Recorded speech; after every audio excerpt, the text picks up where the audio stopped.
just dropped $4.8 million to settle claims for. The Clinton cartel has gotten heaps of gifts, and some from individuals with a sketchy business practice that outcome in trashy items being sold which don't face the cases made about them. Obviously, Barack and Hillary aren't excessively worried about the ethical respectability of the general population who give vast totals to their decision battles, and President Obama was just excessively upbeat, making it impossible to pass at an undeserved honor when he named this lady ambassador for global entrepreneurship.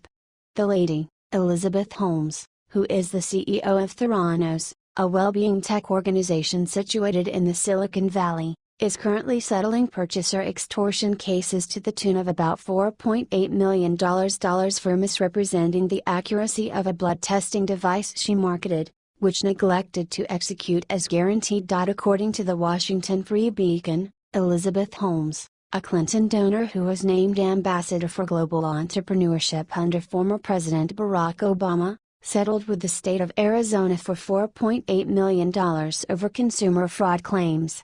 Holmes, 33, was the founder and CEO of Theranos, and privately owned Silicon Valley health tech company once valued at $9 billion. Theranos marketed the blood test known as the Edison device, which tested blood with a mere finger prick at lower costs.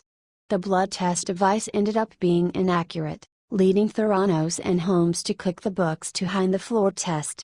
Tyler Schultz, an employee of Theranos, uncovered the inaccuracy of the device and leaked the documents to save the reputation of his grandfather, former President Ronald Reagan's Secretary of State George Shultz. Theranos was reportedly using a shell company to secretly buy commercial lab equipment, and improperly created rosy financial projections for investors, according to the Wall Street Journal. Last week Holmes began to settle lawsuits with some Theranos victims. Theranos settled with the state of Arizona for $4.8 million over consumer fraud claims over the flawed Edison device blood tests. On Monday, the company agreed to a ban from operating clinical and retail test laboratories for 2 years to resolve claims filed by Medicare and Medicaid, the New York Post reported. Holmes was not shy about stepping into the political world. Former President Obama has invited Holmes to the White House and named her Ambassador for Global Entrepreneurship in 2015. Elizabeth Holmes is following in some admirable people's footsteps, since she and Hillary most likely have a great deal to examine about their unscrupulous business dealings. They can collaborate, and Hillary can teach Holmes on the better purposes of avoiding indictment. What do you think about this? Do not hesitate and write your thoughts in the comment section below. Thank you for reading. H.T. The Washington Free Beacon.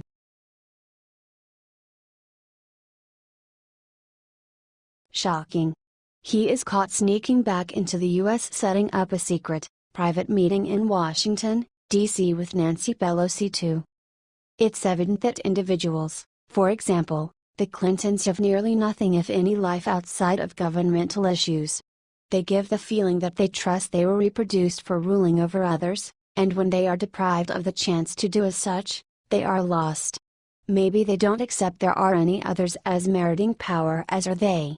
Whatever the reason, they are self-important, as well as are intolerable bores.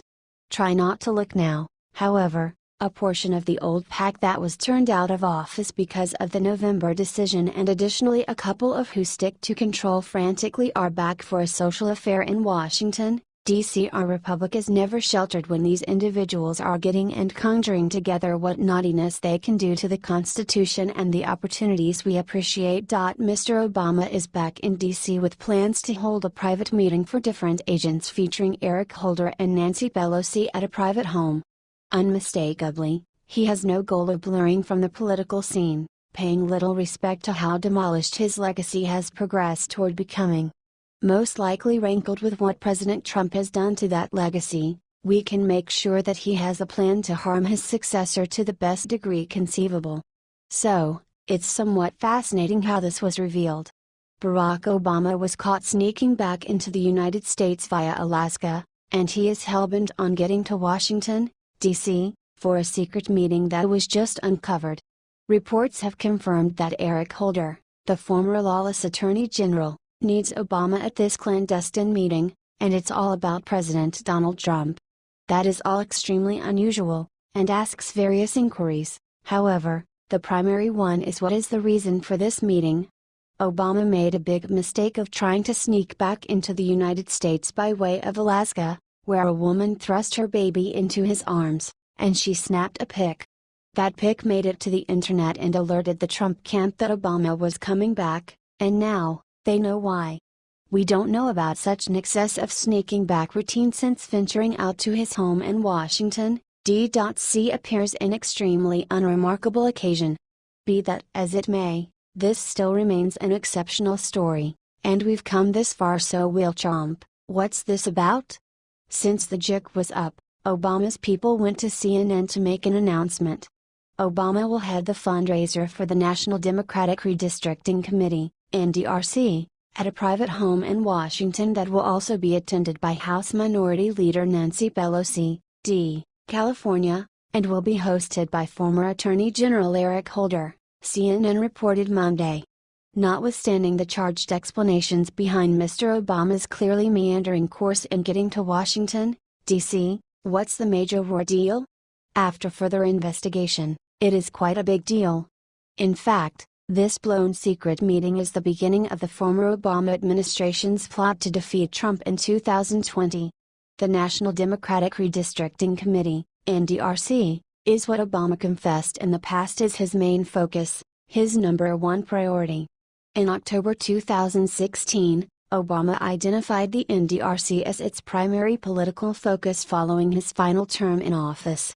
Where he will be most politically engaged will be at the state legislative level, with an eye on redistricting after 2020, White House political director David Simes told Politico. All things considered, at any rate, the motivation behind the meeting bodes well.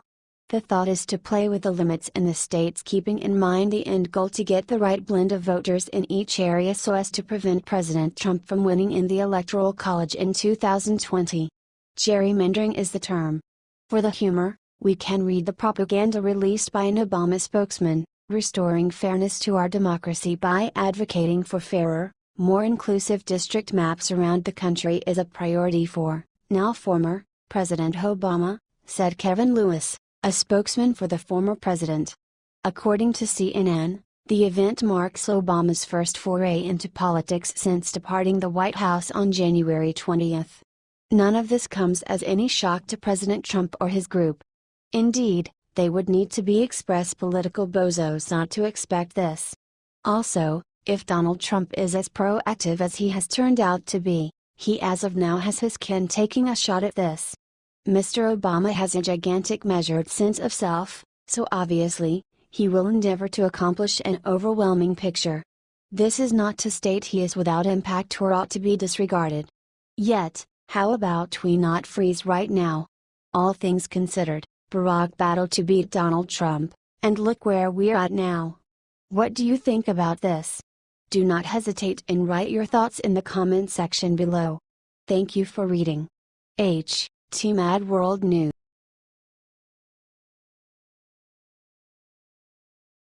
Look what President Trump just defunded. As President Trump pushes ahead with his belt-fixing measures keeping in mind the end goal to shrivel the national budget plan, there are certain to be some extremely agitated groups, who are accustomed to getting normal implantations of assets from the government.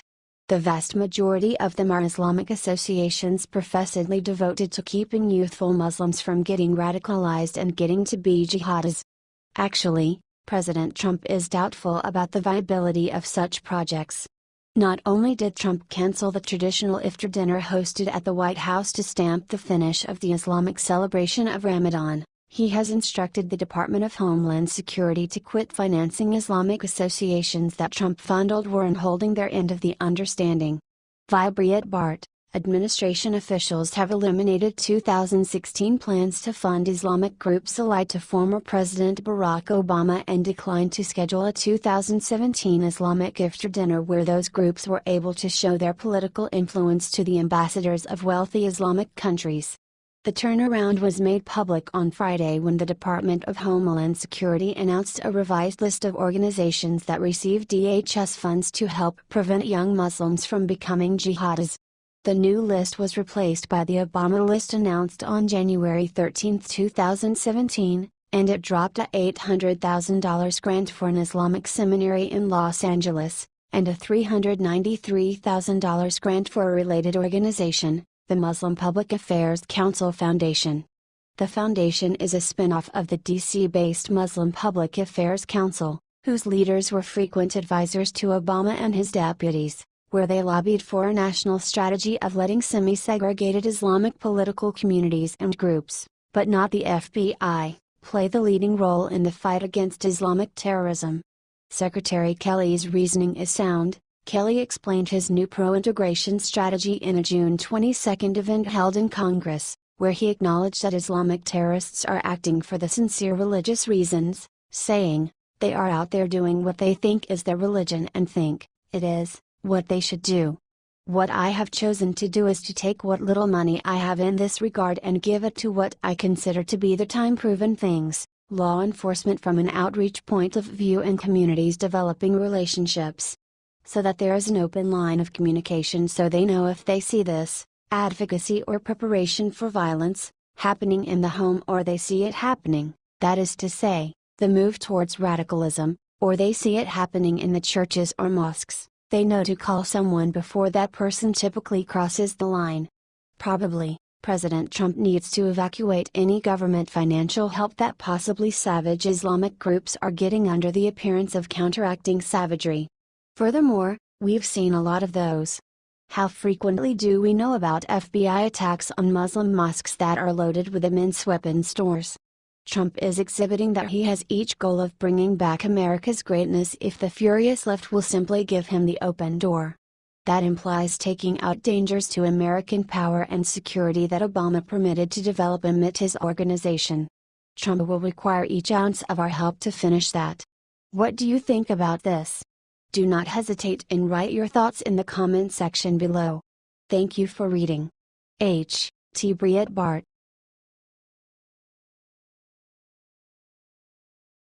2.1 million illegals in panic mode after Trump's DHS secretary issues shocking announcement. No one thought President Trump would dare, but he did. As Democrats keep on dragging their feet and play the obstruction amusement, the opportunity has already come and gone for the Trump Organization to play a little hardball to get things down.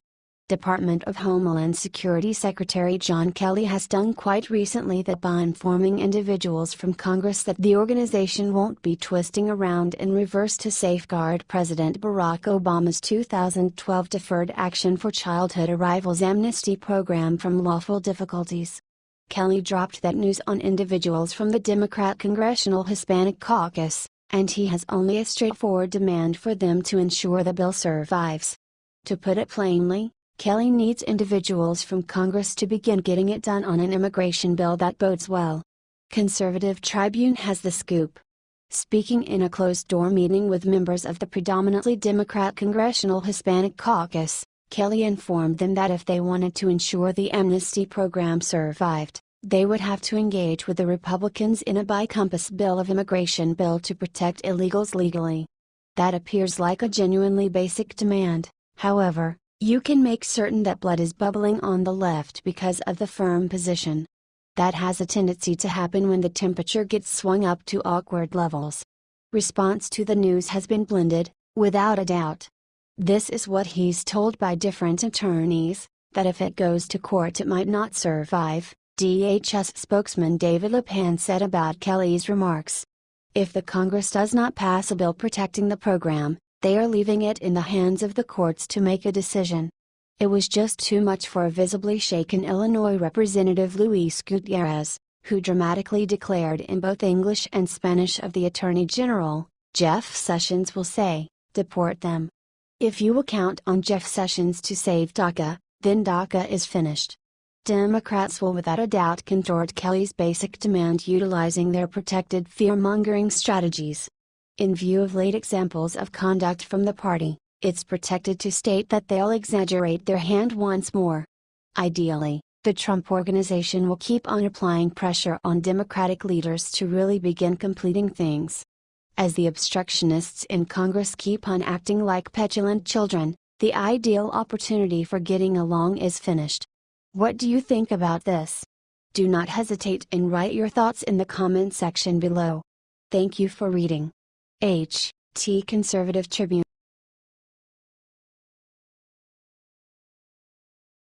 The silence is broken. Susan Rice just drops shocking admission, look what she is blaming for the unmasking scandal. In this time of entitlement and victimhood, it is fascinating to take note of that many individuals today have turned out to be excessively okay with the thought that each slip-up, each stumble, each erroneous conclusion would all be able to be credited to blame or accuse lying any place yet for the person who really confers the mistake. The casualty attitude is surely a simple approach to clear yourself should you keep running into the issue of being gotten in your own lie or wrongdoings. Hillary Clinton made faulting anybody or whatever else for her deficiencies very nearly an autistic expression. Notwithstanding the actualities, surveys, and genuine measurements of the race comes about, the Russia conspiracy dream may nearly have worked. Oh dear, not so for some who have endeavored to fall back on the race, sexual orientation, or religion as the essential inspiration of their political foes. For instance, Susan Rice is not pointing the finger at herself or her bosses for the unmaking scandal, she is faulting racism and sexism of the privileged attempting to get to reality. Via the Blaze, former National Security Advisor Susan Rice is not taking one scintilla of blame for the furor over the unmasking scandal that has captured headlines and even grabbed the attention of President Donald Trump. Instead, she's blaming racism. Interviewer Michael Tomasky of the New York Magazine proffered, it may have been because she was the Obama official who went out to various Sunday talk shows to blame the Benghazi attack on a YouTube video. Rice rejected this and offered another reason. Does it start there? She responded. And why me? Why not Jay Carney, for example, who was then our press secretary, who stood up more? Rice then cites the example of another African American woman in politics, Condoleezza Rice, who was excoriated. Let me just put it this way, she said. I do not leap to the simple explanation that it's just about race and gender. I'm trying to keep my theories to myself until I'm ready to come out with them. It's not because I do not have any. In the event that you review, Ambassador Susan Rice had slips amid the Benghazi kerfuffle that drove individuals to scrutinize her trustworthiness with different Sunday demonstrate appearances where she faulted the now scandalous video. While Rice claims she has been spooky by political rivals, what it comes down to is that congressional hearings are planned not to bring down a prominent African American female, yet to get to reality to check whether she did too sure overstep the law. What do you think about this? Do not hesitate and write your thoughts in the comment section below. Thank you for reading. H.T.